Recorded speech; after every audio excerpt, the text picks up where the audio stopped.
లేకపోతే నా పానం అంతా నీ మీద పుకా పుకా అని కొట్టుకుంటుంది కంటే ఒక నీళ్ళకు పోయినా నా యజ్ఞ వచ్చేది ఏమే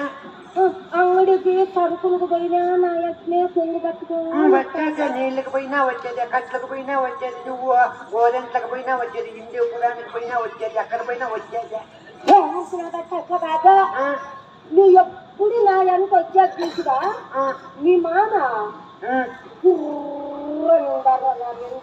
అయ్యో ఊగట్లా అక్క నూగుతాడు చెంబు నీళ్ళు అట్లా నూగుతాడు ఎంత అనుమానంగా ఉండదు నీ మీద నా మీద దూరేసింటారు మీ మామ ఎవరు చెప్పింది మనం ఎవరు చెప్పింది ఈ మాట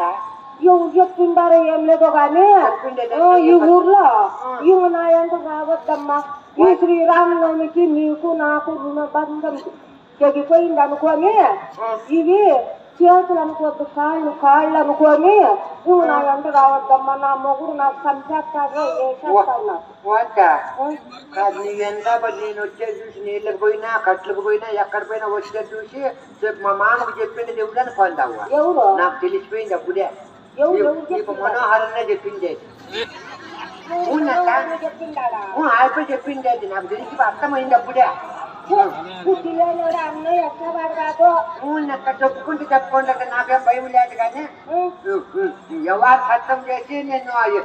కోరిక కేసి మిగిలించుకుంటాను సార్ నీకు కోరిక కేసి ఖాతర పాత్ర ఏం పాత్ర పాతావు ఖాతర పాత్ర అక్కడ హైదరాబాద్ అదే ఆడ కోట ఆడు కట్టుకోవచ్చు కన్నా మళ్ళా బెంగళూరు మళ్ళా కలకప్ప మళ్ళా గోండకప్ప అదేనక ఊరట మళ్ళా మద్రాసు అక్కడే మిగిలిసి కోరికేసి మిగిలించుకుంటాను సార్ నా భర్త ఉండారు దేవస్తాడా నాకు మొగుడు చెప్పుకుంత మొగుడు ఉన్నాడు ఉంటే ఉంది లెక్క ఏమే ఉంటే ఏం చిన్నప్పుడు ఇంకా ఇంట్లోనికి ఇంత లావు చేసి పెట్టి ఇప్పుడు బుద్ధి వచ్చినప్పుడు ఇచ్చిపెట్టి ఎక్కడంతా ఉంటే నేను ఏం చేస్తాడా నాకు పిల్లోడు లేక మా అన్నయ్య కొడుకు నువ్వు నాకు మేనల్లో నువ్వే ఆ పిచ్చి లేని మమకారంతో నీకు బాగా పాటి సంరక్షణ చేసి పెద్దోని చేసిందా నీవు ఒక నిమిషం కనపడుకుంటే నాకు ఒక పానం ఎట్ల కొట్టుకులాడుతుంది అనుకోండి చిన్నప్పుడు మా అమ్మ బాధ్యత మా అమ్మ సత్య బాధతో చచ్చిపోయి మా నాయన బాధ్యత తగులుకొని మా నాయన